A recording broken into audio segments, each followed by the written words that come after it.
आप लोग ये ना देखें कि मुस्लिम कैंडिडेट इतना है। आप ये देखिए कि हक बात जो बोलने वाला है कौन सी पार्टी है कि नहीं।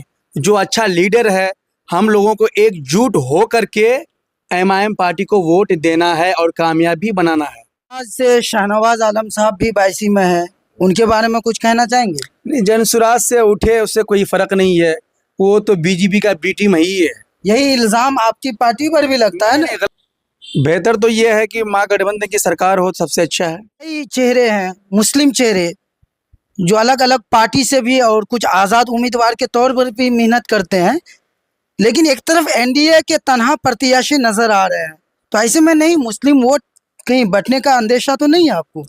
अस्सलाम वालेकुम दोस्तों, मैं हूं आपका दोस्त मुहिब आलम। आप देख रहे हैं M24 न्यूज़। इस वक्त मैं बायसी विधानसभा के बायसी बाज़ार में मौजूद हूं और आप देख रहे हैं एक कपड़े की दुकान पर, कपड़ा का शॉप है, यहाँ पर मौजूद हूँ। कुछ नौजवान यहाँ पर खड़े हैं। इन लोगों से आने वाले चुनाव को लेकर बात करेंगे, क्योंकि बायसी विधानसभा से बहुत ही ज़्यादा मुस्लिम कैंडिडेट मैदान में खड़े हैं। हम पूछेंगे कि आने वाले चुनाव को लेकर क्या कुछ ये सोच रहे हैं। बहुत बहुत शुक्रिया सर आपका। अस्सलाम वालेकुम, आदाब, आपका बहुत बहुत शुक्रिया। चुनाव करीब है, ऐसे में आप किसी की सरकार गिराने के लिए या किसी की सरकार बनाने के नाम पर वोट करेंगे? मैं तो यही चाहता हूँ कि सरकार बनाने के लिए वोट करूँगा। किसकी सरकार बनाने के लिए? बेहतर तो ये है कि महागठबंधन की सरकार हो, सबसे अच्छा है। आपके यहाँ बायसी विधानसभा में महागठबंधन के उम्मीदवार कौन है? अभी तो महागठबंधन उम्मीदवार तो अभी फिलहाल सैयद रुकनुद्दीन है।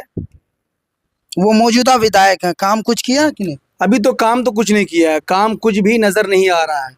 बस अपनी ब्लैक स्कॉर्पियो में घूमना है उनको। हाँ, सिर्फ सबको दिखाना है। एक भी रास्ता, रोड, कोई भी कारोबार, किसी का भी मतलब कुछ भी नहीं किया है, कोई भी काम नहीं किया है, सब फ्लॉप है। आपने बोला महागठबंधन को जिताना है, उनकी सरकार बनाना है, फिर कह रहे हैं कि महागठबंधन के विधायक ने कुछ नहीं किया है। बात समझ में नहीं आई। कुछ काम नहीं किया है, हम ये कह रहे हैं अगर महागठबंधन, तो किसको यहाँ से वोट दीजिएगा? हम लोग तो वोट देंगे एमआईएम से, जो कैंडिडेट उठेंगे इंशाल्लाह उसको वोट करेंगे। आप एमआईएम को वोट कीजिएगा और सरकार महागठबंधन की चाहते हैं? तो हम ये चाहते हैं कि महागठबंधन जो सरकार है तेजस्वी यादव, तो वो इंशाल्लाह अगर अवैसी पार्टी को ज्वाइन करेंगे, अपने समर्थन में लेंगे, तो इंशाल्लाह वोट उसी को देंगे, अच्छा होगा। क्या मतलब यहाँ से एमआईएम के कैंडिडेट को जीतने के बाद महागठबंधन में शामिल कराना चाहते हैं? शामिल कराना चाहता हूँ और उनसे भी गुजारिश है कि बगैर एमआईएम पार्टी के उनके महागठबंधन में उनकी शामिल नहीं हो सकती है। हाँ, मौजूदा विधायक भी तो आप ही की पार्टी यानी एमआईएम से जीत करके गए थे विधानसभा। जीत करके गए थे, लोग धोखेबाज है, इन लोगों की ज़मीर मर चुकी है। इसी वजह से ये लोग कुछ देखा नहीं, बस पैसों के लालच में एमआईएम पार्टी को छोड़कर आरजेडी के पार्टी में ज्वाइन हो गया। धोखेबाज हैं इसलिए उन्हें वोट नहीं करेंगे, या काम नहीं किया इसलिए वोट नहीं करेंगे? सबसे बड़ी बात तो ये है कि काम नहीं किया और हमारे सीमांचल के लोगों को धोखा दिया गया। अवैसी के नाम पर हम लोग उनको वोट दिए जम हो थम करके। अगर वो 2-3 साल भी अगर जम के रहता तभी ना कुछ मालूम चलता। अभी 1 साल भी नहीं हुआ, वो लोग एमआईएम पार्टी को छोड़कर आरजेडी में ज्वाइन कर लिया। इस बार लोग कह रहे हैं कि एमआईएम पार्टी सीमांचल में खत्म हो गई है। नहीं, ऐसे गलत बात है। जो बोल रहा है वो ख़त्म हो चुका है और मुझे उम्मीद है कि 2020 से ज़्यादा अभी लहर माशाल्लाह चल रहा है और इंशाल्लाह उम्मीद है कि इस बार 10 से अधिक सीट लेके आएंगे। लोग तो कह रहे हैं कि महागठबंधन के नाम पर वोट करेंगे, क्योंकि सरकार महागठबंधन की बनेगी और जिनकी सरकार बनेगी उनके विधायक होंगे तो ज़्यादा विकास होगा। वो तो है भाई साहब, वो मैं समझता हूँ अच्छी तरीके से, मगर बेहतर ये समझता हूँ कि हमारे सीमांचल में ये जो 4 ज़िला है, 4 ज़िलों में हमारे सीमांचल में जो अच्छे लेवल के हैं, जो अच्छा काम करेंगे, इंशाल्लाह उसी को वोट दिया जाएगा। जैसे एमआईएम से जो उठेंगे इंशाल्लाह हम लोग तो भरपूर सपोर्ट करेंगे कि एमआईएम जीते और इंशाल्लाह सारा विकास होगा।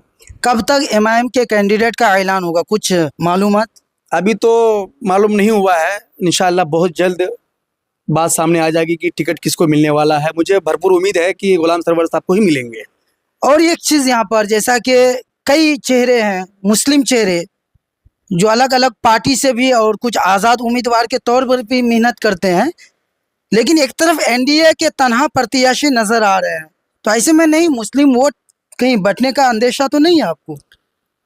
हम सीमांचल वासियों से एक बात कहना चाहता हूँ कि आप लोग ये ना देखें कि मुस्लिम कैंडिडेट इतना है, आप ये देखिए कि हक बात जो बोलने वाला है कौन है, कौन सी पार्टी है कि नहीं, जो अच्छा लीडर है। हम लोगों को एकजुट हो करके एमआईएम पार्टी को वोट देना है और कामयाबी बनाना है। लोग मानेंगे इस चीज को? जी बिल्कुल, क्यों नहीं मानेंगे, मानेंगे, इंशाल्लाह मानेंगे। जब हमारे लिए आवाज़ उठाते हैं कौन, शेरे हिंदुस्तान जनाब असदुद्दीन अवैसी साहब, तो इंशाल्लाह हम लोग भी चाहिए कि हम लोग एकजुट होकर के उनको जिताएं। नहीं नहीं, दूसरी पार्टियां फ्री फ्री में बहुत कुछ दे रही है, आपकी पार्टी क्या आवाम को देगी? आवाम को आपकी पार्टी क्या देगी? आवाम को आपकी पार्टी से क्या फायदा होगा? हमारी पार्टी को आने से ये फ़ायदा है कि जहाँ मुद्दों की बात उठती है इंशाल्लाह हर एक बात पर माशाल्लाह आवाज़ उठाते हैं।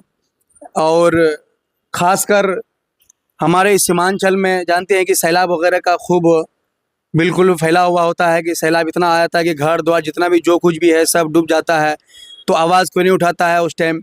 और एक हमारा अभी बिहार अध्यक्ष का जो है अख्तर ईमान साहब माशाल्लाह बहुत मेहनत कर रहे हैं।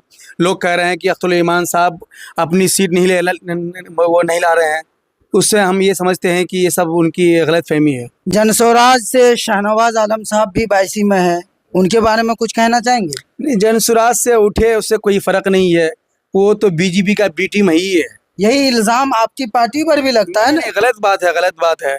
अगर ये पार्टी हमारी पार्टी जो है एमआईएम पार्टी पर जो कहता है कि ये बीजेपी का बी टीम है कि नहीं, ये गलत है। अगर बीजेपी का बी टीम होता तो हमारा जो शेर है असदुद्दीन अवैसी खुल के नहीं बोलता ऐसा।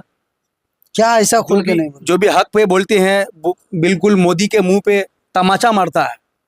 लोग बोल रहे हैं कि जो बीजेपी के खिलाफ, मोदी के खिलाफ बोले उन्हें अरेस्ट कर लिया जाता है, और अवैसी को क्यों नहीं अरेस्ट किया जाता है? अवैसी को इसलिए अरेस्ट किया नहीं जाता है क्योंकि वो संविधान के दायरे में बोलता है, संविधान से बाहर नहीं बोलता है कि नहीं, इसी वजह से उनको अरेस्ट नहीं कर पाएगा। इंशाल्लाह उनके अंदर में इतने इल्म है, इसलिए उसको बैरिस्टर असदुद्दीन अवैसी नहीं कहा जाता है। आपका नाम क्या है? मेरा नाम सालिक रजा नश्तर बायसी।